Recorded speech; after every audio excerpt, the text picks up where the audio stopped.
இப்போ கொஞ்ச நாளாக ஐக்கியா ஆப்னு சொல்லிட்டு ஒரு இன்வெஸ்ட்மெண்ட் ஆப்னு சொல்லிட்டு இன்ஸ்டால் பண்ணி அதை ஏற்றி வந்தேன். அதுக்குள்ளே இப்போ எப்படி போனால் இப்படி தான் பேஜ் நாட் அலவுடு அப்படி வருது. லாஸ்ட்டு கொஞ்ச நாளாக வந்து வித்ட்ரா ஆகலை, அந்த ப்ராப்ளம் வந்துச்சு.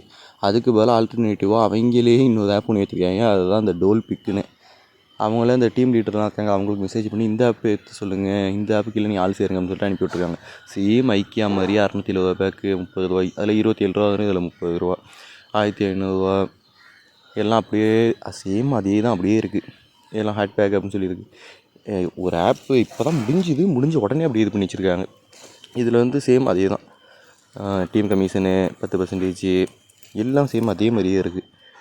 நீங்கள் இதில் இன்வெஸ்ட் பண்ணுறதுனா அது ஸ்டார்டிங் ஒரு 5 மாதம் அது இருந்துச்சு அந்த ஆப்பு. இது எத்தனை மாதம் இருக்க போகுதுன்னு எனக்கு தெரியல. ஏன்னா அவங்களே திரும்பி ஓப்பன் பண்ணியிருக்காங்க. இது யூடியூப்பில் எடுத்து பார்த்தா இதுக்கு முன்னாடி இதுமாரி ஆப் நிறையா இருக்குது. இதுக்கு முன்னாடி நிறையா ஆப் இருக்குது. இதே ஆப் இதே பேரில் இதுக்கு முன்னாடி இருந்திருக்கு. ஒரு 9 மாதத்துக்கு முன்னாடி இருந்ததுக்கு. இதில் சேம் அதே தான், எல்லாமே அதே தான். மை டீம், மை ப்ராடக்ட்ஸு எல்லாமே அதே தான். ஆனால் இதில் வந்து டேக்ஸ் வந்து இப்போ அந்த ஐக்கிய ஆப் வந்து 7% இருக்கும், இதில் வந்து 6% அவ்வளோதான். இந்த ஆப் வந்து ரொம்ப நாள் இருக்குமான்னு சொல்லி கேட்டிங்கன்னா அதுவும் தெரியல. ஏன்னா ஏற்கனவே ஒருத்தவங்க க்ளோஸ் பண்ணியிருக்காங்க. க்ளோஸ் பண்ணி இப்போ 24ஆம் தேதி தான் வித்ட்ரா ப்ராப்ளம் வந்துச்சு. நீங்கள் இப்போ அந்த கரெக்டாக 6 நாளில் அடுத்த ஆப் ஓப்பன் பண்ணியிருக்காங்க. சப்போஸ் இவங்க இழந்தவங்களே திரும்பி போடுவாங்க அப்படின்னு சொல்லிட்டு ஒரு இதில் கூட போட்டிருக்கலாம். நான் இலக்கில் நான் போட்ட காசை நான் எடுத்துகிட்டேன். இது ஆரம்பத்தில் எனக்கு தெரியும், இந்த மாதிரிலாம் இது ஸ்கேம் ஆப்பாக தான் இருக்கும்னு சொல்லிட்டு எனக்கு தெரியும். அதனால் நான் அந்தளவுக்கு போடல. நிறையா பணம் கட்டியிருக்காங்க, பணம் கட்டி இதுவாகிருக்கு. ஸோ நான் அந்தளவுக்கு எதுவும் பணம் போடல. இதுவே மற்றவங்க பணம் போட்டவங்க சரி நம்ம இதில் போய் எடுத்துலாம்னு சொல்லி இதில் கட்டினோன்னா இதையும் இழுத்து மூடுறதுக்கு வாய்ப்பு இருக்குது. 1 மாதம் 2 மாதத்தில் இழுத்து மூடுறதுக்கு வாய்ப்பு இருக்குது. ஆனால் எப்போ இழுத்து மூடுறாங்கன்னு சத்தியமாக எனக்கு தெரியல.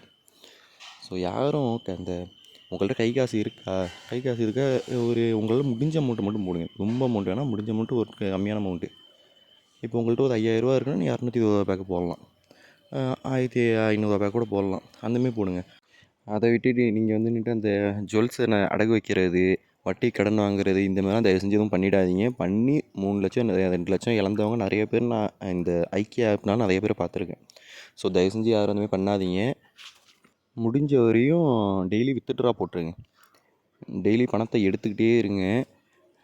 டெய்லி பணத்தை எடுத்துகிட்டு உங்கள் அமௌண்ட் வந்ததுக்கப்புறம் நீங்கள் அதில் ரொட்டீன் பண்ணுங்கள். அந்த ரொட்டீன்லேயும் பாதி அமௌண்ட்டை மட்டும் ரொட்டீன் பண்ணுங்கள். அப்படிலாம் பண்ணால் தான் இந்தமாரி ஃப்ராடு பசங்கள்ட்டேருந்து நம்ம கொஞ்சம் லாபம் எதிர்பார்க்கலாம். நான் இந்த ஆப்பே கொஞ்சம் இன்ஸ்டால் பண்ணி கொஞ்சம் யூஸ் பண்ணி பார்க்குறேன். பார்த்துட்டு இதுமாரி வேறு ஏதாச்சும் இருந்தாலும் நான் சொல்கிறேன்.